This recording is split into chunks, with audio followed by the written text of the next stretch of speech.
Spring is here and planting season is right around the corner. This past week I've been dreaming up my 2025 garden. I drew up a rough sketch of where I want to plant everything in my garden this year, and today I just want to share with you my version of crop rotation and some of my best tips for where to plant certain crops. I have another super fun gardening project that I have planned for today that I've been dying to do for quite a while now. The warm weather and sunshine that we've been having has our energy levels up, so hopefully today will be a productive day.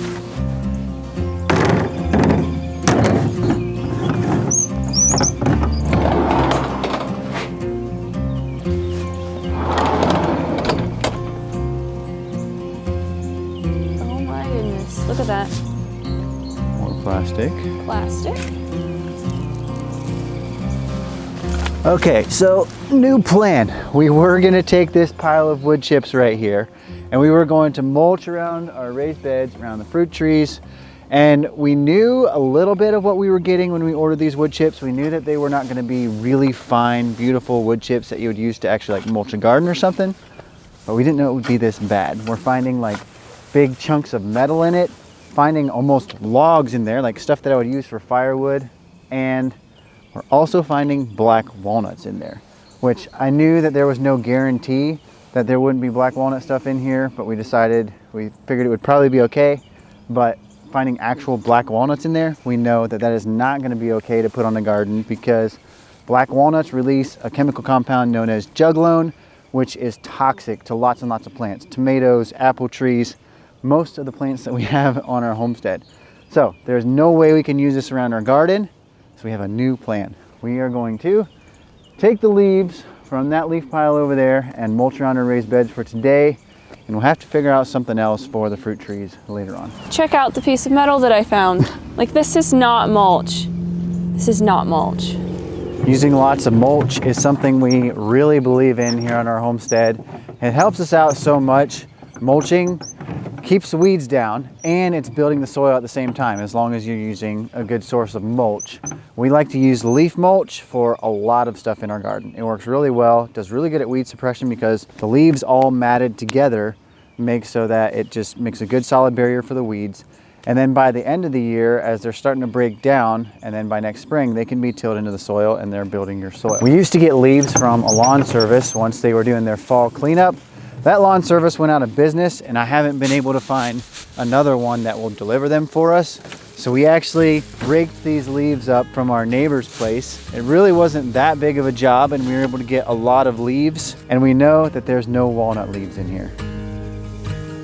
Michelle is really excited to start planting her raised bed up by the house today, but we want to get this mulching done first. And she said something about it being warm. It has been warm the last little while, but today it's actually kind of chilly. Last year we put a layer of weed fabric down around all of my raised beds with a thick layer of leaves on top, and we really loved it and it was very cost effective. The leaves were super soft to walk on barefoot, and they also protected our feet from the black fabric that got really hot in the sun.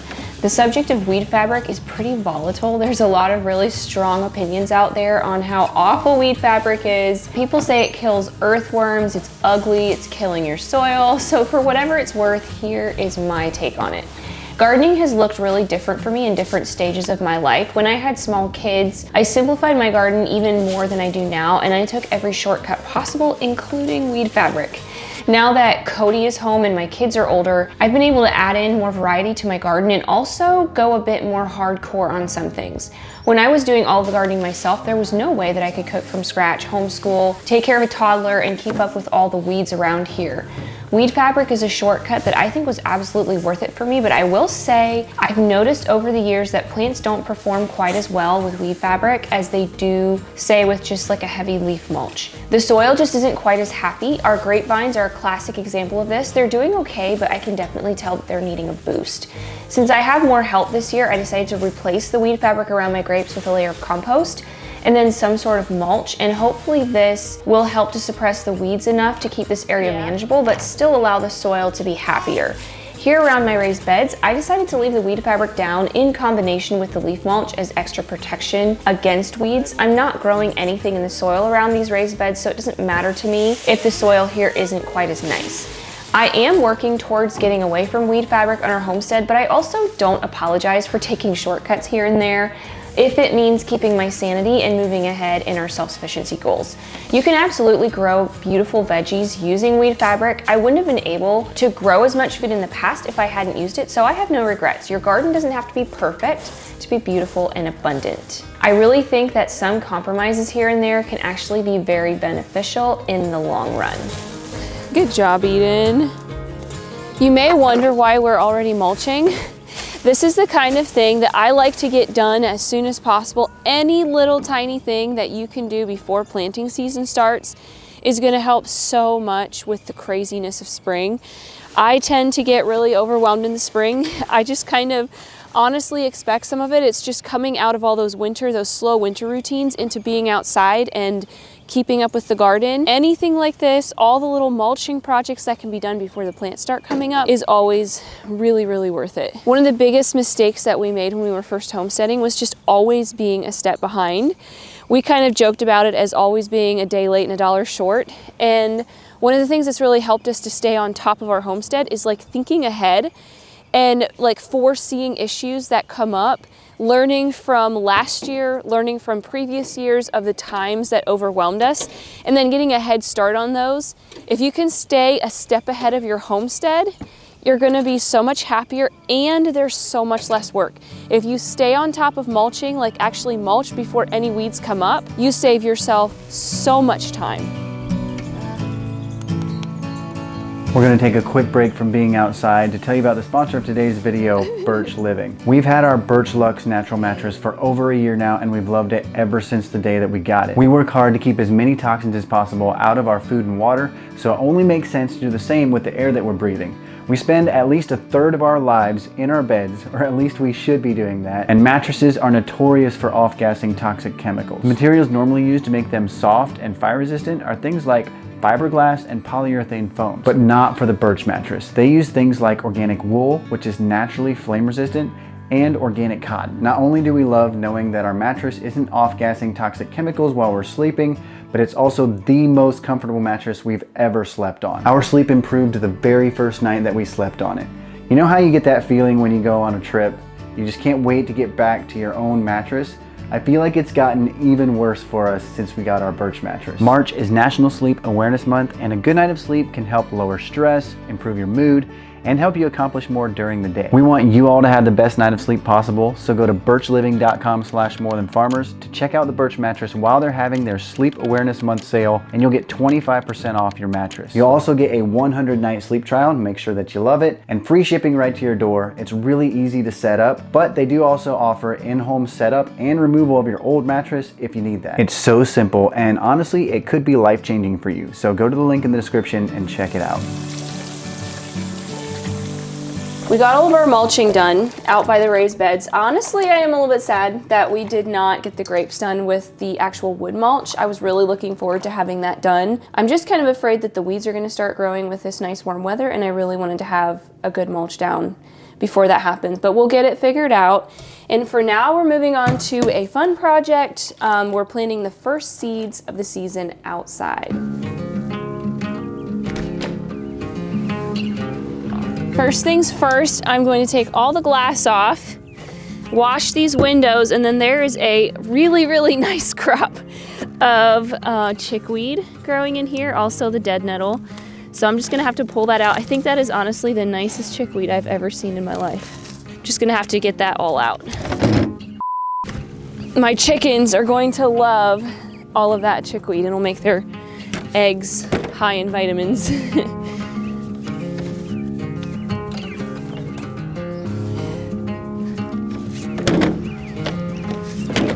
This cilantro made it through the entire winter. Check that out. It is happy and alive down there. That's the only thing though in these beds that made it.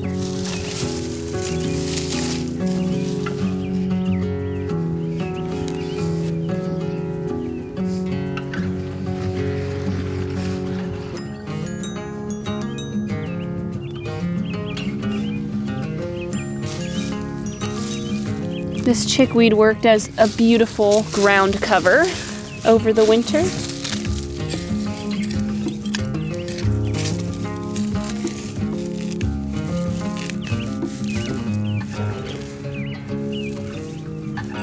I'm gonna be experimenting with some different lettuces this year. Normally I keep it really simple and I have kind of my go-tos, but this year I'm just gonna do a couple extra fun things.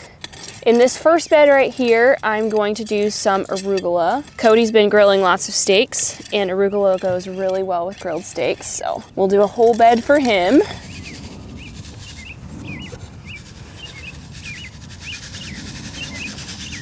So just kidding about planting a whole bed of arugula.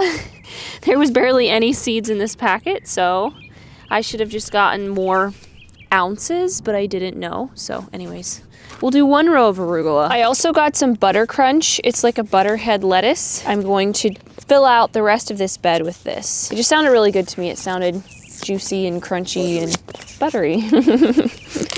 A lot of people ask me where I get these tags. If you order your seeds from Berlin Seed, the tags are like inside the packet. I have the best success when direct seeding lettuce with just planting it nice and heavy, and then you can always thin it later. Lettuce is one of those things that I always start outside. I never start lettuce and kale and arugula and things like that inside. They germinate really, really well outside, and to me there's just really no point in taking up that space indoors because you can plant them very early, and then as soon as it gets warm, they'll come up. I just very lightly cover the seeds. You don't want to plant lettuce seeds very deep because it's just a very, very tiny seed. I'm gonna save this middle section right here for dill. I have dill started inside. You can direct seed dill, but I've tried it the past couple years and it just doesn't come up. I am going to be putting some kale up on the porch in my container garden, but I still think I'm gonna put a little bit down here. And then I'm also gonna be doing a lettuce. It's a leaf lettuce called New Red Fire. It looks really good. Never tried it before. Normally I plant red Russian kale. That's by far my favorite kale. It's very tender and it's not glossy and shiny and rubbery like most normal kales, but a lot of the kale that I used last year I froze, and so it's nice to have a more hardy kale for freezing. So I decided to try this dwarf blue curled kale this year. It looks really good. Cody hates kale and my kids hate kale, but we have a soup called Zuppa Toscana that they love kale in, so it's just not the same without the kale. Come on.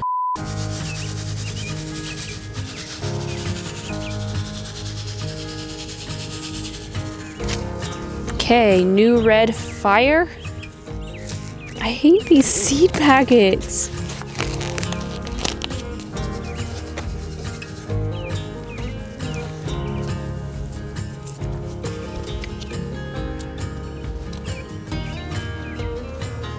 I've got one more lettuce here that I'm gonna try, and that is Ariana. I think I might have tried this one before. I'm not sure. It's a Batavian lettuce.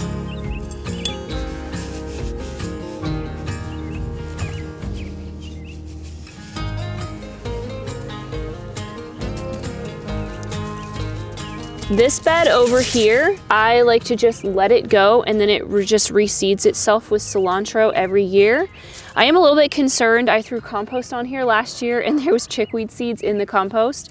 So I pulled a whole bunch of chickweed, and hopefully this cilantro will still reseed. No matter how moist your soil is, I always, always, always water in seeds. Always, always, always. I cannot emphasize that. It helps to get the soil into really good contact with the seed, and that is going to make all the difference with germination.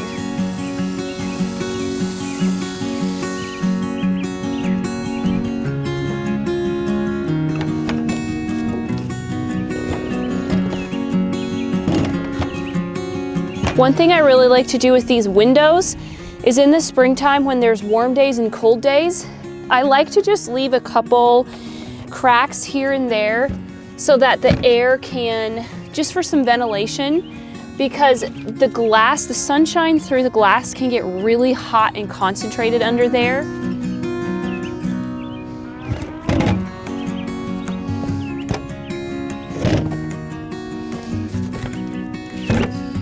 Whoops. Ah! This whole project, planting this cold frame, took me about 30 to 40 minutes to seed and water everything, put the windows on. And this is gonna give us salad for months. It's so, so worth it. Barely any weeding either. Let's get out, we can leave this city.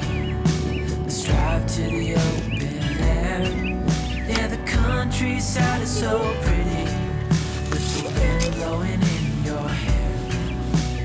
We can look back someday, baby, don't you understand that we only get one life? I wanna make it count, honey, come on now and take my hand.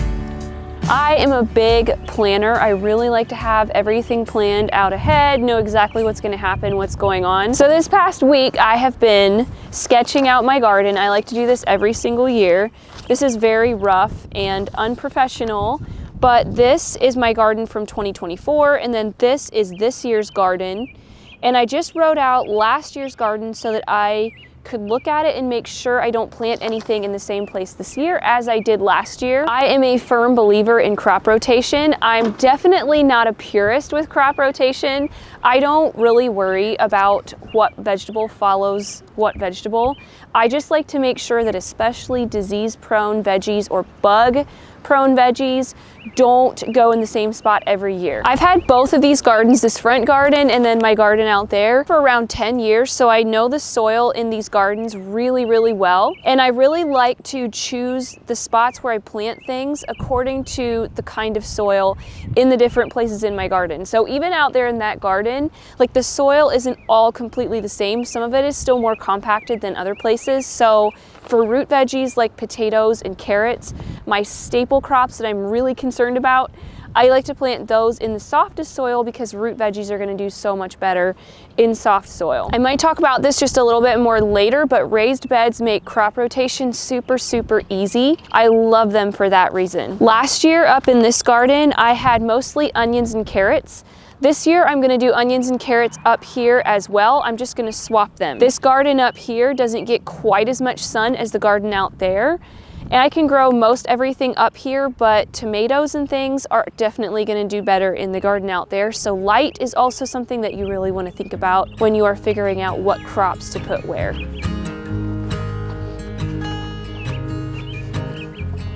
It's so funny because even just like walking out here, I can see the different kinds of soil in my garden. This soil right here is much lighter, and I can tell that it's much more clay-like, a little bit rocky. And then this soil over here is really black and really loose. The reason for this is that right here, this huge section right here was all asparagus for about, I don't know, was it 7 or 8 years? And I didn't do much composting and stuff, so I really wasn't bettering this soil, while all this other soil was being used more, and I was bettering it every year. So in this section right here, I'm gonna plant something this year that I don't really care about quite as much. Last year I did this in dried beans. They did super well, but it wasn't like potatoes that I was really, really depending on. This whole space right here last year was where my white potatoes were grown. And this soil is like prime soil. So I always do some of my staple crops in this little plot right here. Some of this planning, this rough planning, is also subject to change, but I really just like to have a good idea of where things are going before I start planting. Because once planting season hits, I like to have exactly in my head the space where I'm putting each vegetable, and I can do each vegetable separately and still know that everything's gonna come out right in the end. This, of course, is my strawberry patch. It's coming around to the time where I should just replant the whole patch. I like to do that about every 3 years.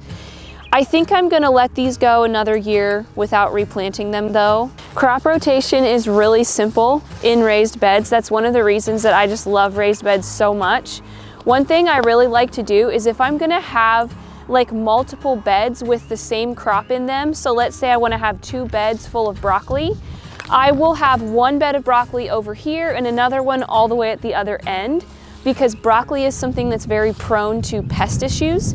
And so I just like to mix things up, and it kind of confuses the bugs a little bit. I keep very close track of what I had last year in each of my beds. So in this bed, last year I had butternut squash. So this year I'm not gonna plant cucumbers or squash or anything that's susceptible to the same disease or bug issues as butternut squash in this bed. So I'll probably do broccoli in this bed or sweet potatoes or something like that. And I also try to have anything like butternut squash, cucumbers, I like to have those far apart. So I'll probably plant zucchini up in the front garden, some cucumbers on this side, and then some squash on the other side. I just really like to mix things up. It really helps to make so that disease issues don't get super, super bad. Another one of my very favorite things about these raised beds is look at this soil. It's absolutely perfect.